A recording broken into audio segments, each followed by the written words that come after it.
It's been a couple days. I still don't understand as to why Carmelo Hayes had to take the pin in an impromptu, meaningless 8-man tag match, with Melo being the only person in the entire match with a singles title.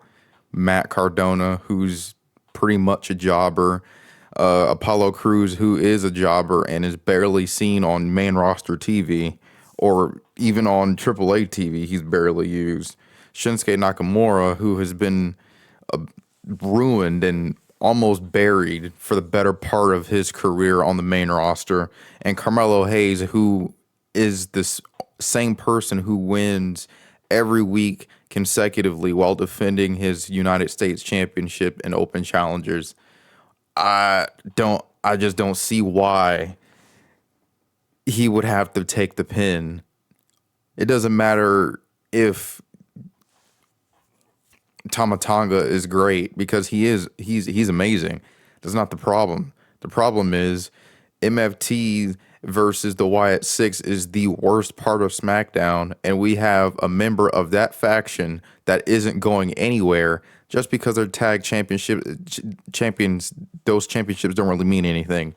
So somebody from a group which gets barely any reaction, not because they suck, but because the booking's bad, and you have him beat the champion, the only mid-card champion on that entire show, is backwards, nonsensical, and it makes zero sense.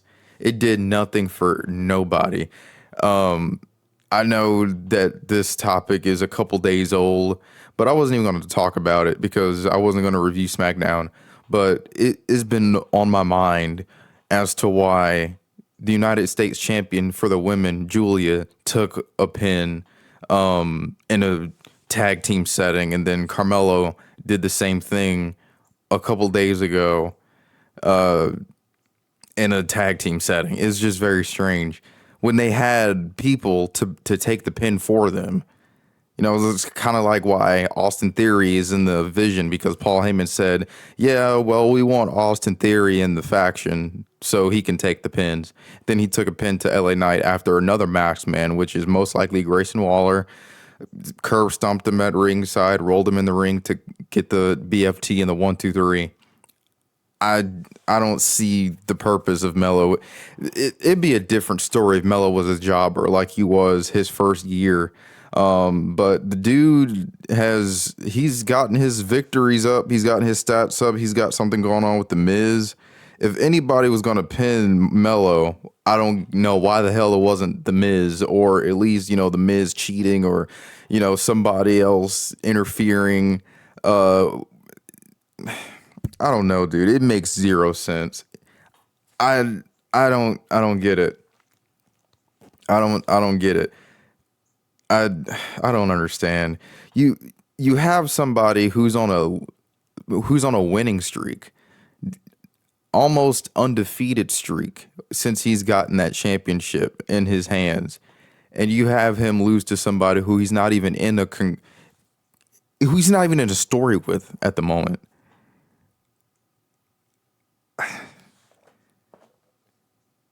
I don't know, man. It makes zero sense. It doesn't do anything for anybody. But that's all I had to say.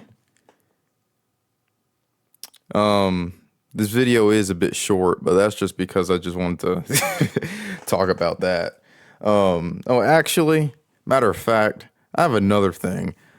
Trick and Mello have yet to interact with each other, but they're on the same exact brand. They're both on the blue brand. Now, Trick Williams has gotten over so quickly that, it's almost like the dude's been on the main roster for 20 years. Like, the dude's super over.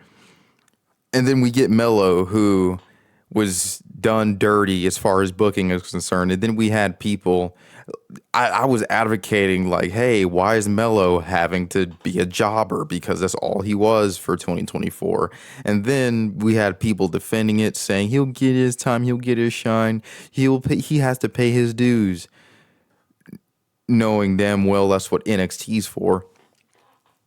because Obafemi doesn't have to come up and pay dues. Trick William didn't have to come up and pay dues. I'm not understanding why it was a specific thing with Melo. He would lose all the time. Then people stopped caring about him. You know, he'd say, Melo, don't miss. And then he missed for almost a year. And then he takes a meaningless tag. It was supposed to be Ilya Dragunov versus Melo.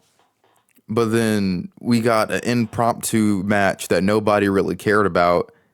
Too many moving pieces, 8 men in the ring. I mean, I'm usually used to WWE providing us with lazy, thrown together last minute 6-man tags, but an 8-man tag, and you have the fall guy be your champion, who you've been having some of the best matches on the show.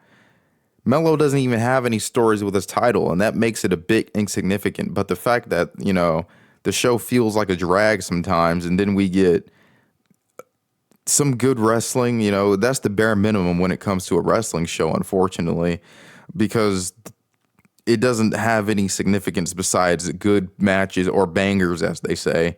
Not really any storyline to get you gravitated towards it. Just, you know, moves, do the Dirty Diana, do the first 48, do the nothing but net, then the match is over. I mean, that's cool and all, but there's not really been anything creative put into it. Just like Jade's title reign, she went 100 days without a defense. And they, according to Russell Votes and Fightful Select, they don't even have any plans for her for WrestleMania 42.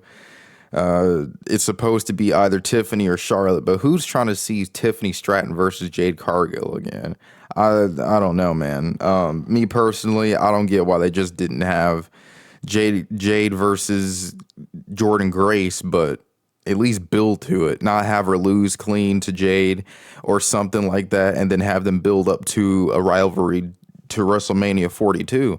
Easy. Is right in their lap, but WWE doesn't really want to do that sometimes. Sometimes, even if something's in their lap, they don't want to go for it, but then at the same time, they are extremely predictable because they'll do what's predictable. But when something's an easy opportunity, they'll miss it, and they cause for missed opportunities, but at the same time, not taking risks. I don't even know if that makes sense to whoever's listening, but, you know, it doesn't sound possible until you watch the product. Because Jade Cargill versus, you know, on paper, just looking at those two jacked women, you know, just muscular monster build, you know, and to see that wasted on a random SmackDown, it is a bit, you know, disheartening because Jade versus Jordan Grace at a WrestleMania, I think, me personally, I think that's a WrestleMania worthy match, but unfortunately, they don't see it that way. But let me know what you think in the comments down below if you found it strange as well why Melo took the pin when there were 3 dudes who have been jobbers for the better part of their entire main roster run, who could have taken pins, like Shinsuke. You know, he ever since WrestleMania 34, he hasn't been the same. He's been good. I mean, he's been built up recently. You know, he's gotten his old theme song back, and he's went back to his New Japan / NXT attire when he's got the no shirt and the red pants and the red leather armbands and stuff. And Apollo, not really having anything important to do, just, you know, lose all the time. And then be taken off TV, and then be put in AAA for one match, and then be gone for like a month or two. And then, you know, Matt Cardona, you know, when he has like 5 matches, and then he wins at least 1 of every 5. And then you got Melo, who's a champion, who couldn't really afford a loss, but lost anyways. So odd. Same with Giulia last week, as I said before. The women's and men's United States champions lost consecutively for whatever reason. But let me know what you think down in the comments below about, you know, if their losses were even necessary, or if Kiana should have taken the pin for Giulia last week and somebody else would have. They literally had 3 other options. But yeah, that's about it. That's all I had to say.